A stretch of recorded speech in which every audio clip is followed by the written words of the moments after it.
তোমাদের ঘরে তোমাদেরও তো মেয়ে রয়েছে, তোমাদেরও তো মেয়ে রয়েছে, সবাই বলবে এখানে। হ্যাঁ, ঘরে সবার মেয়ে রয়েছে, সবাই বলবে এখানে। আজকে তোমার ঘরে আজকে তোমার ঘরের মেয়ের সাথে হবে না, কি বিশ্বাস আছে? আছে কোনো বিশ্বাস? আজকে আমাদের ঘরে অভিযোগ করছে আপনারা মিথ্যে মামলা দিয়ে ওদের নামে ফাঁসাচ্ছেন, অভিযোগ করছে আপনারা মিথ্যে মামলা দিয়ে ওদের নামে ফাঁসাচ্ছেন। আপনারা দেখছেন আদর্শ তিতুমির পত্রিকার, সঙ্গে রয়েছে আমি ধৃতরাষ্ট্র। আজকে আপনাদের কাছে দেখাবো অত্যন্ত একটা রহস্যজনক ঘটনা। রহস্যজনক ঘটনা মানে একজন তরুণী, সে টিউশনি পড়াতে যেত, 20 বছর বয়সের তরুণী। সে অভিযোগ করছে থানায় যে সে টিউশনি পড়াতে যে বাচ্চাটিকে যেত, তার যে দাদু ছিল, তার সেই দাদু তাকে অজ্ঞান করিয়ে তার শ্লীলতাহানি করেছে এবং এই সমস্ত নানান অভিযোগ। মানে টিউশন পড়াতে গিয়ে ঘুমের ওষুধ খাইয়ে অজ্ঞান করে যুবতকে শ্লীলতাহানির অভিযোগে ছাত্রীর দাদুর বিরুদ্ধে। দাদুকে গ্রেপ্তারের দাবিতে বিক্ষোভ মহিলাদের, পলাতক দাদু, তদন্তে ঘোলা থানার পুলিশ। ঘটনাটা বলতে চাই, আমার রিলেশনে ভাসুর হয়, উনি যাকে নিয়ে ব্লেমটা দিয়েছে, তার নাম প্রদীপ মজুমদার। ব্লেম দিয়েছে নানান ভ্যাকেল শ্লীলতাহানি ফানি এ সমস্ত কিছু বলছে। এইবার বৃহস্পতিবার দিনকে ওদের মেয়েটা আমার ওই আত্মীয়কে পড়াতো, আত্মীয় ছোট বাচ্চাকে পড়াতো। তা বৃহস্পতিবার দিন ওকে বারণ করে দেওয়া হয়েছে, কারণ পড়ানোটা ঠিক ছিল না, টাইম গুলো ঠিক করছিল না বলে বৃহস্পতিবার দিন ওকে বলা হয়েছে, 8টা নাগাদ বলা হয়েছে যে তোমাকে আর আসতে হবে না, পরীক্ষা হয়ে গেছে, আর আবার পরীক্ষার পর দেখা যাবে। সকালবেলা, সকাল 8টা। এইটা করার পরেই রাত যখন দুপুর 11টা বাজে, মেয়েটির মা এবং মেয়েটির জেঠিমা দুজনে মিলে আমাদের এই ভাসুরের বাড়িতে আসে এবং অকথ্য ভাষায় গালি গালাজ এবং নানা রকম অসভ্যতম কথাবার্তা বলে, কিন্তু আমরা তখন কেউ বেরোইনি। বুঝতে পারছি না তো, তখন আমরা কেউ বুঝিনি ব্যাপারটা। বলে গেল আপনি আমার বাড়িতে যাবেন না, গেলে পা ভেঙে দেবো, হাত ভেঙে দেবো, মেরে ফেলে রেখে দেবো, এরকম ধরনের কথা বলে চলে গেছে। তা আমরা তার জন্য আমরা তখন কিছু বেরোইনি, আমরা করিনি। আজকে সকালবেলা হঠাৎ করে দুখানা ছেলে বাইক নিয়ে এসে হঠাৎ করে এসে আমার ভাসুরের গলা টিপে ধরলো, গলা টিপে ধরে ধাক্কা মারে। তখন আমাদের বাড়ির সবাই আমরা বেরিয়েছি যে তোমরা গায়ে হাত তুলছো কেন, তোমাদের যদি কিছু বলার থাকে তোমরা বলো, আমরা শুনতে রাজি আছি। সে তো শুনলোই না। না, পাড়ার না, আমরা চিনি না, ওদের তরফ থেকে এসেছে, ওদের তরফ থেকে মেয়েগুলোর নাম বলছিল। তারপরে এই কথা বলার পরে তখন ওরা তো সেই খুব ধাক্কাধাক্কি করে মারধর করে আমার বাড়ির যারা বেরিয়েছে তাদেরকেও মারধর করেছে, এই মেয়েকেও মেরেছে, মেরে টেরে তারপর ওদেরকে আমরা যাই হোক ধাওয়া টাওয়া দিয়ে ওরা পাঠিয়ে দিয়েছে। পাঠিয়ে দেওয়ার পরে ধরুন 1 ঘন্টার মধ্যে দুটি মেয়ে, ওই মেয়ে দুটি হঠাৎ করে আমাদের বাড়িতে এসে চড়াও হয়ে, যে মেয়েরা অভিযোগ করেছে আমার পাশে গলির মেয়ে আর কি, তারা দুজন হঠাৎ করে আসলেন, এসে আমার ঘরে ঢুকে আমার এই 75 বছরের ভাসুর প্রথমে এসেই গলাটা টিপে ধরে সপাটে চড় মারতে শুরু করলো। তখন আমরা সবাই মিলে গেছি, আমরা বাড়ির মেয়েরা বাড়িতে ঢুকে, ঘরের মধ্যে ঢুকে, তখন আমরা ঢুকে গিয়ে বলছি যে তোমরা গায়ে হাত দিচ্ছ কেন, তোমাদের যেটা বলার তোমরা মুখে বলো। এই কথাটা বলার সাথে সাথে এইভাবে ফেলে এই যে আমাকে এরকম করে মারলো। আমার নিজের মেজো যা, তার পলা বাঁধানো সোনা সেটাও নিয়ে চলে গেল, তাকে ঘষে মেরে এই পাঁচিলের মধ্যে ঘষে তার এখানে তার জামাই দাঁড়িয়ে ছিলেন, তার জামাটা আমাদের লাইট পোস্ট আছে একটা আমাদের বাড়ির সামনে রাস্তার উপর, লাইট পোস্টের মধ্যে সামনে এসে জামাটাকে তার ছিঁড়ে দিল, তাকেও মেরেছে, এখানে মেরেছে, তাকেও মেরেছে। দিদিভাইয়ের পেসমেকার বসানো, দিদিভাই অসুস্থ, দেখলে তো এই যে দীপা মজুমদার দিদি বলে গেলেন, যার হাজবেন্ডকে নিয়ে বলছে, দীপা মজুমদারকে ওরকম করে মেরেছে, মেরে টেরে চলে গেল। তারপরে পুলিশ কমপ্লেন করেছিল, আমার এই মেয়ে পুলিশে কমপ্লেন করেছিল। তারপর পুলিশ যাওয়ার পর পুলিশ আমাদের বললো যে আপনাদের এরকম করে, ওদের কথাও পুলিশ শুনেছে, আমাদের কথাও শুনলো, শুনে বললো আমাদের পুলিশের প্রতি আস্থা আছে। পুলিশ বললো যে আপনাদের যখন এভাবে হ্যাপেল করেছে আপনারাও যান থানায় গিয়ে একটা অভিযোগ জানিয়ে আসুন। পুলিশ কখন গেছিল? পুলিশ আমাদের বাড়িতে গেছিল তখন ওই 10:30 28টা এরকম হবে, আজকে 10টা এরকমই হবে। তা এবার আমরা চাই প্রকৃত সত্যটা উদ্ঘাটন হোক। কোনো ভদ্র মানুষের নামে এরকম করে একটা বদনাম দিয়ে তাদের ফ্যামিলিকে, আমাদের ফ্যামিলির রেপুটেশন ওখানে সবাই জানে, যারা ওখানে থাকে তারা প্রত্যেকে জানে, আমরা দীর্ঘদিন যাবত এখানে বাস করি, কোনোদিন এরকম কোনো ঘটনা ওখানে আমাদের বাড়িতে নিয়ে ঘটেনি। হ্যাঁ হ্যাঁ মিথ্যে মিথ্যে। নেশার ওষুধ ঘুমের ওষুধ তো কোনো প্রশ্নই আসছে না। উনি কেন করছে? কারণ ও যখন পড়াতে আসতো বাড়িতে তো অন্যান্য লোকজন থাকতো। এবার আমার একটা কথা আমি বলি, না ধরুন এটা তো আমি বলতে পারছি না অভিযোগটা কেন করলো, শত্রুতা হয়তো ছাড়িয়ে দিয়েছে, সেই শত্রুতাতে হতে পারে। ও পড়াতে ওকে বারণ করে দেওয়া হয়েছে। কারণ দেখো যেদিন পড়ানো বারণ করা হলো বৃহস্পতিবার, সেই দিনই ও 11টার সময় আসলো। আমার না সম্পর্কে আমাদের ননদের মেয়ে, ওর মা নেই, মানে বাচ্চাটার মা নেই, দিদি দাদু দিদিমার কাছে থাকে। সব অ্যাডমিশন টেস্টে পড়া করাতে। কোন ক্লাসে পড়ে ও? এবার 4 থেকে 5 এ ভর্তি হবে, অ্যাডমিশনের পড়া করাতে আসছে। এবার শুনুন, যদি ওরা যদি অভিযোগটা সত্যিও করে থাকে, তাহলে এটা তো একদিনে হয়নি, বৃহস্পতিবার ছাড়ানোর পরেই তো বৃহস্পতিবার শ্লীলতাহানি হয়নি, নিশ্চয়ই আগে হয়েছে। তাহলে তার গার্জিয়ান আগে কেন এসে বলে ভয় পেয়ে গেছে? এটা কখনো কোনো কথা? মাকে তো নিশ্চয়ই বলেছে, মা তো নিশ্চয়ই ভয় পেয়ে যায়নি। তাহলে মা কেন আগে জানায়নি? আমাকে পাড়ার সবাই চেনে, আমি পাড়ার মধ্যে ওখানে সবার সঙ্গে আমার পরিচয় আছে, ইভেন ওর মাদের সাথেও পরিচয় আছে। তাহলে ওর মায়েরা তো আমার কাছেও বলতে পারতো যে দিদি এরকম একটা ঘটনা ঘটছে, এতদিন তাহলে কেন জানায়নি? তাহলে বৃহস্পতিবারই জানালো কেন? আমরা চাই প্রকৃত সত্য উদ্ঘাটন। আপনি কে হন? আমি হচ্ছি ওনাদের আত্মীয়, রিলেটিভ, মজুমদার, একই বাড়ি আমরা। আমার নাম হ্যাঁ তার রিলেটিভ, আমি ভাইয়ের বউ, সম্পর্কিত ভাইয়ের বউ। আমার নাম সংযুক্তা মজুমদার। হ্যাঁ, আমি চাইছি প্রকৃত সত্য উদ্ঘাটন হোক, কারণ কোনো ভদ্র ফ্যামিলি, কোনো ভদ্র লোক যেন এরকম অভিযোগে তার জন্য একটা কিছু না হয়ে যায়। আমরা এটাই চাইছি, প্রকৃত সত্য উদ্ঘাটন। ছিলেন পুলিশ অভিযোগ নিয়েছে। আপনারা কোথায় যাচ্ছেন? দিদি কোথায় অভিযোগ করছে আপনারা মিথ্যে মামলা দিয়ে ওদের নামে ফাঁসাচ্ছেন, ওদের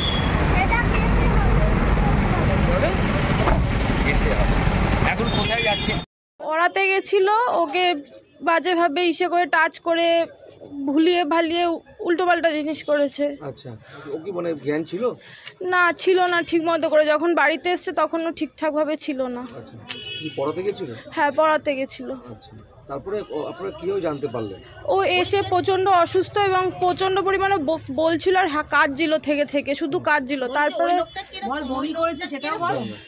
তারপরে গিয়ে বম্মা আর মা গিয়ে উনাকে বলেছে, উনার বউ জানতো, উনার বউ তখন সেই সময় পুরো চুপ করেছিল, কিছু বলেনি তখন।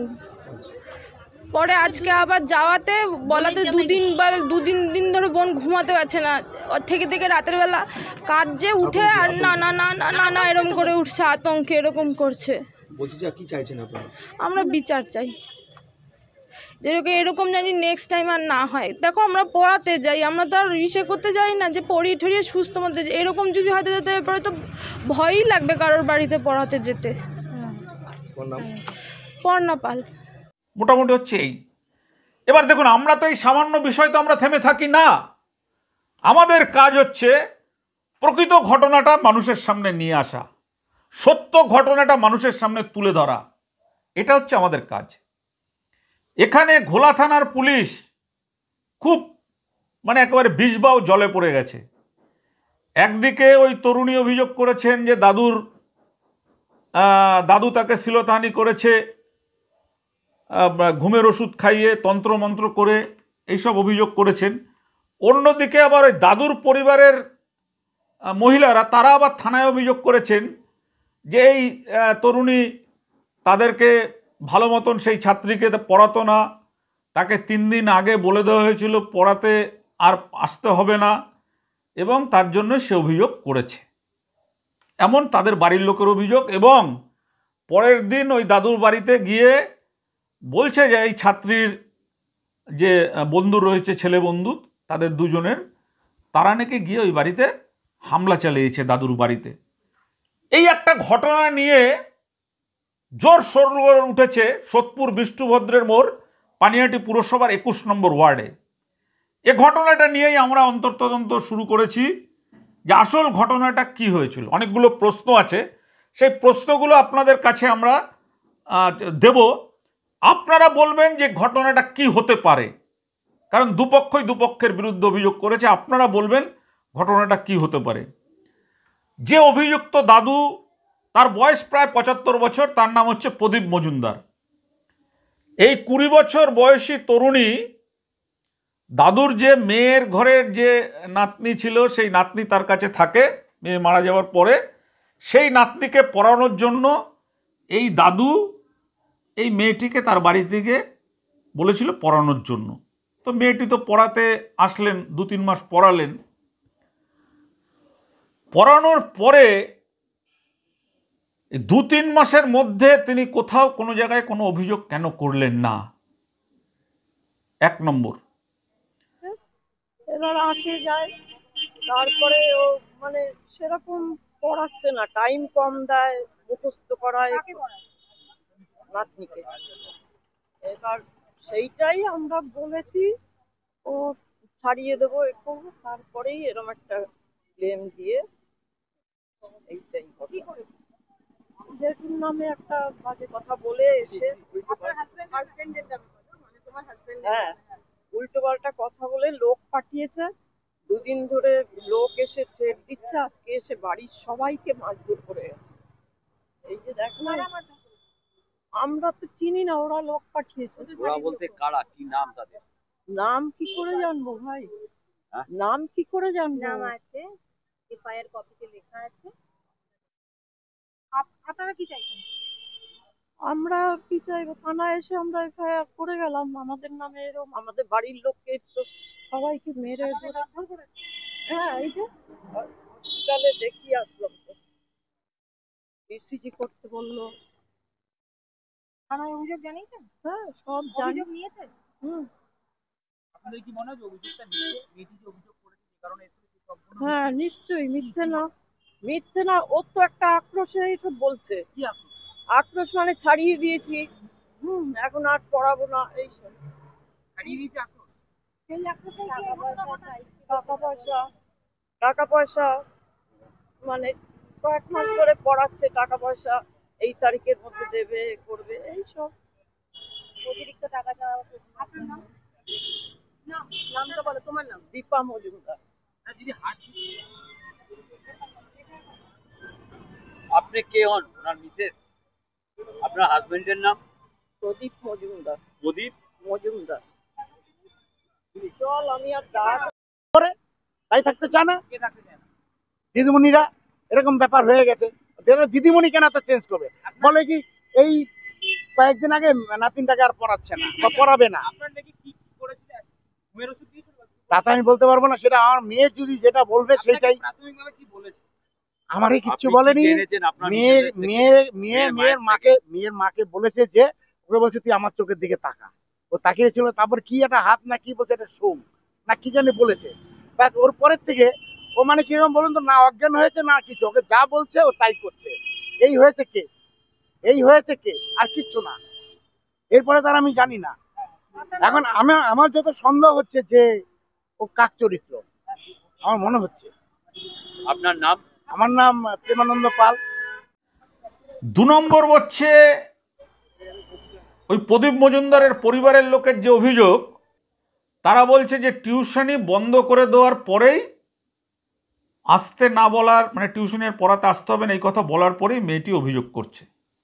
সত্য মিথ্যা পুলিশ তদন্ত করছে। আমরা আপনাদের কাছে ছাড়ছি, আপনাদেরও আমরা মনে করি যে আপনারাও যারা বসে আছেন আমাদের ক্যামেরার ওপারে, তাদেরও আমাদের কমেন্ট করে জানাবেন যে এটা কী হতে পারে। এখানে মেয়েটির যে ভাই, সে বলছে যে তন্ত্রমন্ত্র করে নাকি তাকে তার ওপরে শ্লীলতাহানি করেছে বা এই ধরনের ঘটনা বলছে। এখানে আমাদের একটা প্রশ্ন আছে যে তন্ত্রমন্ত্র করে, আর পড়া তো নিচের তলায় বলছে, দোতলায় নিয়ে গিয়ে দাদু করেছে, তদন্তে তো উঠে আসবে যে 20 বছর বয়সী তরুণী 3 দিন আগে তার উপরে নির্যাতন হয়ে থাকলে 3 দিন পরে সে কেন থানায় গেলেন, বা 3 দিন পরে পরিবারের লোকের কাছে বা পরিবারের বন্ধুবান্ধবদের নিয়ে দাদুর বাড়িতে হামলা করলেন। 1। 2 হচ্ছে যে যদি তার উপরে যেটা সে অভিযোগ করছে যে শ্লীলতাহানি হয়েছে, আমরা তো তদন্তের আগে বলতে পারি না যে হয়নি, শ্লীলতাহানি হয়েছে বলে সে অভিযোগ করছেন। তাহলে যদি শ্লীলতাহানি তার উপর হয়ে থাকে, 3 দিন পরেই যদি সে অভিযোগ করে থানাতে, তাহলে সেই দাদুর বাড়িতে গিয়ে কেন মারধর করা হলো?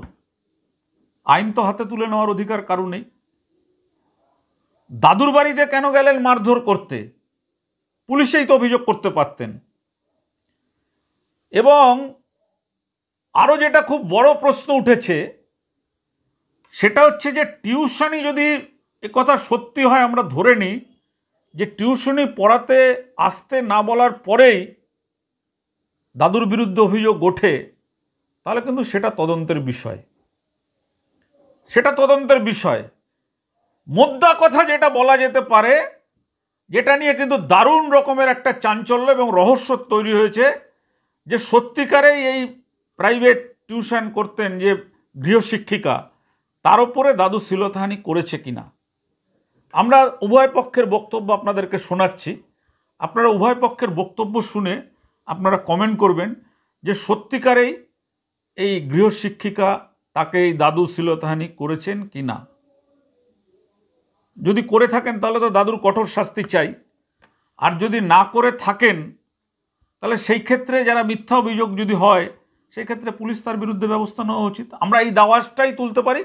এই আওয়াজটা তোলার জন্যই আজকে আমরা তুলে ধরছি আপনাদের কাছে সোদপুর বিষ্ণুভদ্রের মোড়, পানিহাটি পুরসভার 21 নম্বর ওয়ার্ডে টিউশন পড়াতে ঘুমের ওষুধ খাইয়ে অজ্ঞান করে যুবতীকে শ্লীলতাহানির অভিযোগে ছাত্রীর দাদুর বিরুদ্ধে। দাদুকে গ্রেপ্তারের দাবিতে বিক্ষোভ মহিলাদের। দাদু পলাতক, তদন্তে ঘোলা থানার পুলিশ। আসল রহস্য কি? আপনাদের মতামত চাই। তোমাদের ঘরে তোমাদেরও তো মেয়ে রয়েছে, সবাই বললে বলবে এখানে। হ্যাঁ, ঘরে সবার মেয়ে রয়েছে, সবাই বলবে এখানে। আজকে তোমার ঘরে আজকে তোমার ঘরের মেয়ের সাথে হবে না? কি বিশ্বাস আছে? আছে কোনো বিশ্বাস? আজকে আমাদের ঘরের খুবই বাজে লাগছে আমাদের। আমরা তো তাই বলছি যে আমাদের জানালে না কেন? তাহলে এই 3 দিন আগে, এরকম 3 দিন আগে এই ঘটনা, আমি তো জানি না, আজকে জানতে পেরেই তারপরে এইসব দেখলাম চেঁচামেচি। আমি বললাম পুলিশে খবর দিলে তাহলে ভালো হয়, পুলিশে খবর দিলে খুবই ভালো হবে, তাহলে ওরা স্টেপ নিতে পারবে। কেন আরজি কলেজ তো দেখেছেনি, এরম একটা মেয়ে মারা গেল, এরম অবস্থা, তারপরে আমাদের সামনেই আরজি কল হয়ে যাচ্ছে, তাহলে আমাদের মেয়েরা কোথায় বাস করবে বলেন না? আমাদেরও তো ঘরে ঘরে মেয়েরা রয়েছে, বলুন। আমার নাম গৌরী রায়। উনি কতদিন আগে আমার বাড়িতে এসে ও আমার দাউরজিকে বলেছিল যে একটু টিউশনি করবি, আমার নাতনিকে পড়াবি। তখন ও বলছে পাশের বাড়ি, ও দূরে তো যায় না, পাশে তাহলে করতে পারি। জেঠু জেঠু ডাকে ওনাকে, আমরা সবাই ওনাকে সম্মান করি, কিন্তু আমার বাড়ির পাশে কেউ বলতে পারবে আমার বাড়ির কোনো রেকর্ড আছে? তাই বলছে হ্যাঁ পড়াবো। এই মনে হয় 1-2 মাস পড়াচ্ছে। তারপরে সেই দিন সকালে গেছিল পড়াতে, গেছে ভালো, পড়াচ্ছে ঠাড়াচ্ছে। এখন ও বলে, ওকে যেটুকু আমি শুনেছি সেইটুকু, আমি পুরো ডিটেলস বলতে পারবো না, কেন ও যার সাথে হয়েছে সেই বলতে পারে। তার এখন সেন্সটা একটু এসেছে। যখন এই ঘটনা ঘটেছে ওর সাথে কী করেছে, ওকে নাকি ও বলছে আয় তোকে আমি ট্রিটমেন্ট করব। তাহলে আমার কি ট্রিটমেন্ট? ও তখন কী করেছিল না, ও শ্বশুর করে ছাদে দোতলায় উঠে গেছে। তখন উঠে গিয়ে ওকে বলছে নাকি যে আমার চোখের দিকে, আমার যেটা শোনার থেকে আমি বলে চোখের দিকে তাকা, জোরে জোরে নিঃশ্বাস নে, তোকে আমি চেক করব। তখন ও তখন ওই একটা কীরকম ঘোরের মধ্যে চলে গেল ওর সাথে। তারপরে কি করেছে, খাইয়েছে না করেছে, হাতে কিসে করেছে সেটা বলতে পারবো না। তখন ও ঘোরের মধ্যে চলে গেছে। তখনই ও বলছে আমি জানলার দিকে তাকিয়ে রয়েছি, তখন আমার সাথে এই অসভ্যতমগুলো করেছে। ওগুলো আমি আর বলতে পারবো না ডিটেলস। যা কি চাইছেন? আমরা এর বিচার চাই। এই একটা ইয়ং মেয়ের সাথে বিচার চাই সবাই। এটা তার ওর বাড়ি আমি জানি, আমি বলতে জানি যে একটা ইয়ং মেয়ে, কেউ বিশ্বাস যে ও স্বইচ্ছা হয়তো গেছে বা কিছু, কিন্তু একটা ইয়ং মেয়ে স্বইচ্ছাকে এই কাজ করতে পারে? আমার নাম মমতা পাল।